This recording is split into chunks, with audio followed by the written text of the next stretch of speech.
Weni he taimini tau ngai whainolo eni. Whainolo pita whāngea weni lere takai taha.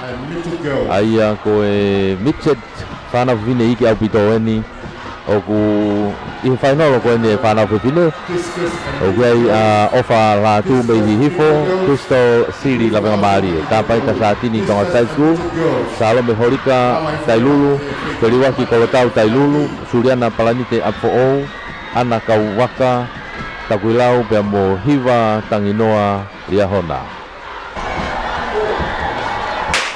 Tuka te taimine urak mita te au he taimine mita whange au. Wawe puto asiko he reini loto ia Side School ko tā paita sa tini mei Side School. Wawe puto nelere itu ai pe iai ko takuilau ko ana kauwaka me takuilau Riahona ko he reini tua ko hiva tanginoa. Na waka ko taimine te whakawhake ko ia malae. Te hiva tanginoa te me Riahona. Te mo ana kauwaka me takuilau ka kuomba puto. Apo pena loto ko Suriana Palanite. E foki ki sa tini mei Side School wena. Na waka pe mai te lau hake mita wange au taimini. Ke mata tau ma te fei te whako ia. Sa tini tonga Side School ka waka takuilau pe mo tanginoa Riahona. Te foki apo kia Palanite. Ape mai taimini ki hau ki hanga tauner. O si palaka mai taimini a sa tini a mei Side School. Hau ki hanga tauner taimini. Nau ki mamari peka nau te wiki mai. Sa tini mei tonga Side School taimini o si mamahe mai o ki mua. Kau ku turi mai pehe nau tua. Waga buto me turi maa hihifo. Ko apo la venga maari e pia mo hihifo nau ku nai he ua mo tau e taimini. Kau na wao mai taimini koi ki e whawhef mai ke tepi. Turi mai la venga maari e. Turi mai me taululu. Au mai ko Side School la venga maari e. Pia mo hihifo. Maari e buto e lere mai ko ni. Kungaro mina tata ne ati. Kumai kau whare. Kau una tai peke whanau whiwhine Iki Julia. Whanau whiwhine Julia. Elaine Uruaki Tailulu College. Elaine Iua Riahona High School. Ia mau tu iono Tailulu. Whakai kau fusi Riahona, Luciane kau fusi Eua. Tupou hikila tonga hai. Sofia Muri Afou. Ko Wikelotu Matialona Eua. Resi Elitai tupou hai. Pia mo Maria Soakai Takuilau. Ko kau lere whainolo ia. Nau osi iho nau ngahi tuanga i mala e he taimini. Tukua te taimini ai lere. Nau kei mata tatawa te te ko Eua ko nai tua ko Wikelotu Matialona ia. Ihono tua pe ko Afou ko Sofia Muri. Kau kuosi ilong aku tepe Asia Wikelot Matialona i mua kunsala te tupou hai te hono tua i mua i ko Resi Elitai. Te pehe foki ki mua i tua ko Maria Soakai me Takuilau ko uaki ua tolu pe taimini Afou ko Sofia Muri atu pe fika wha he taimini. Nau wafe te taimini ke tokelau hake ke mita ko ia e uange au he taimini. Osi ilonga pe Asia ke ia Wikelot Matialona ke mei Eua Resi Elitai tupou hai Maria Soakai Takuilau tolu e mua taimini. Lalu kita mau turi-turi atau ini kau yang letak tengah hari tu kau hiduplah. Kalau dah waktu macam ini kau kau yang atau macam ini. Si kaki mai aku tu macam ini. Mati alona ya, mei Ewa. Asal kau yang atau ini. Mati alona mei Ewa. Ia nak tak tu. Lalu kita mau turi-turi mai tengah hari letak tu kau hiduplah. Tu kau hiduplah mei tengah hari yang suka awak macam ini. Kaki dia mati alona mei Ewa. Waktu tadi di KTP, KTP tadi ni ulah kita Ewa, tengah hari.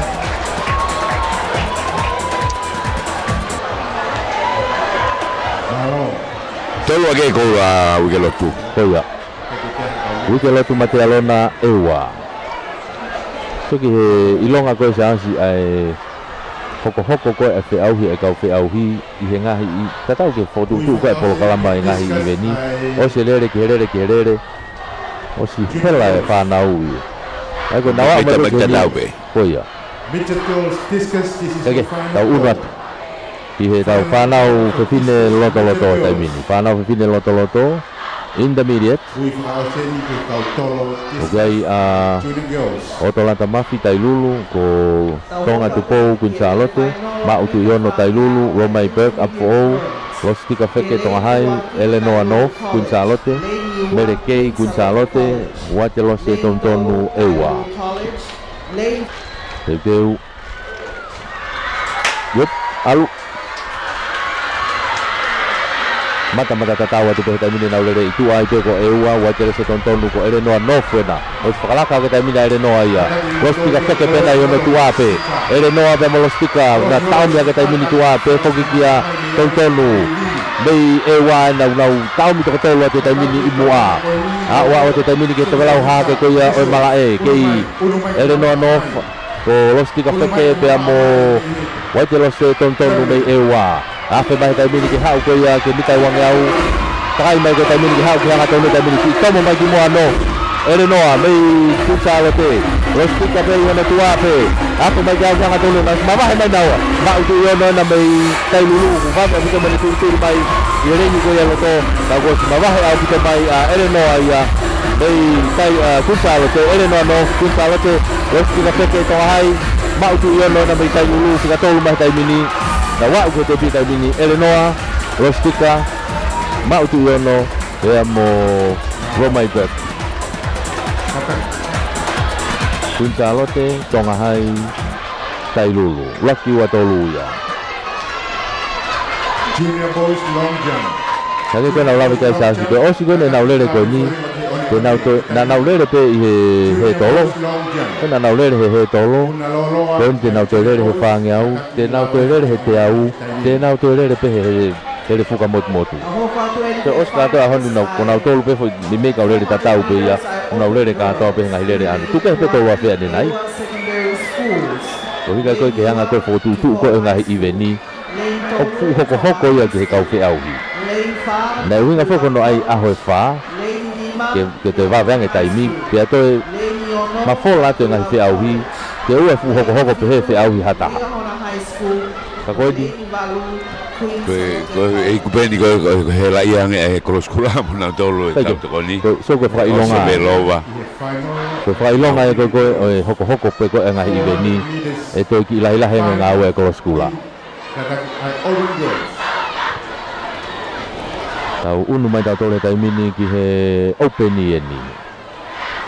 openieni o tau iai tau tole taimini ko hola ko eua ko Ligia ko hola tau waka mei tonga hai ko Ligia anau mei eua Maria manhapai tau kuilau ana ponasi lia hona Maria paseka me tau kuilau to e Sarah whangau e bemelia hona te mo Amelia lau manu mei Queensa Lote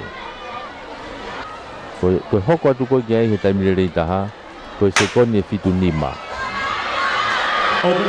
mama o pito e taimia ko ia kona uilonga pe ka mata pe ia kamata ke pe ko ni ko si laku mai hola ia ai ka ulere ki mui ka ko takuilau nai mo au ke lere pe a Maria Paseka mei takuilau kona ko hola na ko so o se pe mita te au ia ko fala ka to e ka ulere taimini hola tau waka mei tonga hai o sia o ke taimina hola ki he tawhaki ko e tukalau ha ke taimini ko ua ko mo tolu ko naua tena ko ho i ua mo tolu ko hai ka ko ua ki o si mahino au pito pe ai lere ia toa hola tau waka a te apo ka taimini ki hau ki hanga tonu o si mawahe mai lere ko ia hola tau waka mei tonga hai ko ua mai ko e taimini o ku taumi mai o ngori aho nape mo yongo takuilau ongo dia hona pa mo takuilau na u tau mi he wa mo tolu ko hola dia ko osi motu ma no au pitoa di he wa a mai ke te bi tai mini ko tika wa mai tai mini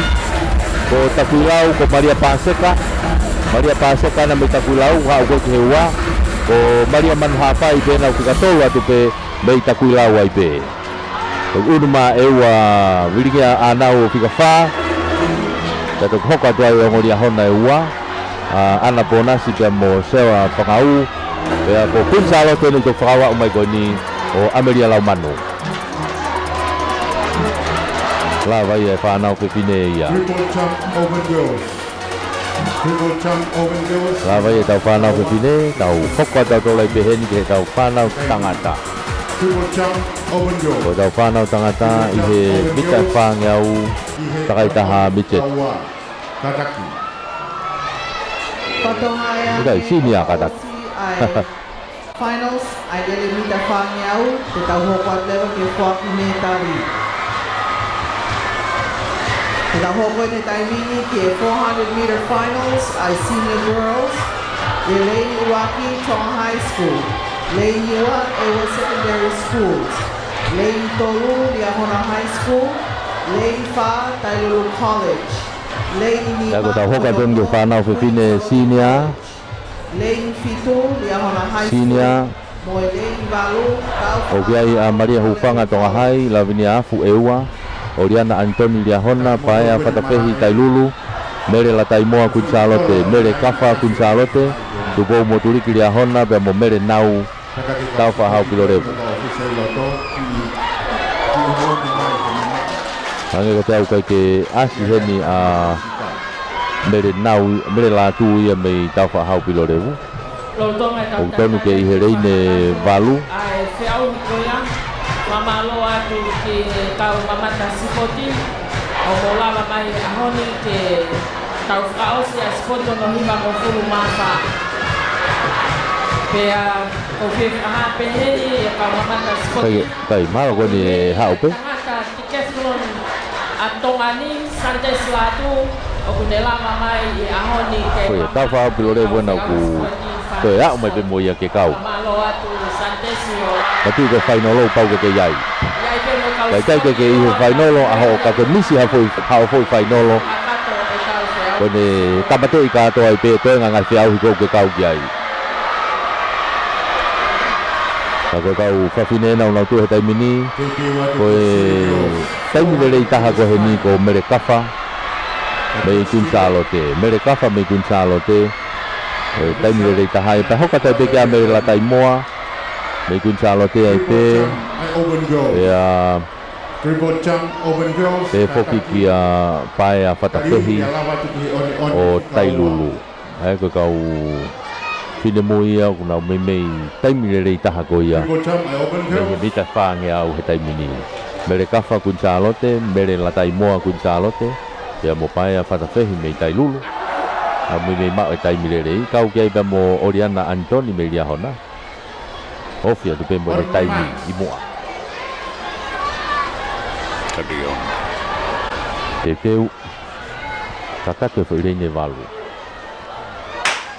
Tuka te taimini te waki mita te au weni o si ilonga pe asi ko ia reini ko ia i loto ko mere kafa na ko si mo atu pe hono tu ape ko mere la taimoa kunsalo te lo na ko na o si unu ha na o taimini mere la taimoa na kunsalo te pe mo mere kafa kunsalo te ai pe va ve apito mo turi ha ke na tu a apa ya fata fehi hange ko na ula me kai ko fe taim le ta ha na tolu na pa ya fata fehi Tailulu mere la taimoa ya mo mere kafa me kunsalo te ula ki wa tolu he taimini na wa pe mai ta wang au to kala ha ke o si hau to tolu pe ko to tolu ka ta mo taimini ko mere la tai pe mo fata fehi pa ya fata fehi ape pa taimini ka ko lo to e hau pe lo to mi mere la taimoa ya mo pa ya fata fehi me Tailulu pa ya fata fehi na me Tailulu mere la taimoa me kunsalote turi mai pe na tua ko mere kafa ai me kunsalote na wa mai taimini va o hamari e taki mai pe pa ya fata fehi Tailulu mere la taimoa na ko me fala ka ma mere kafa ia fala ka mere waki kunsalote Tailulu kunsalote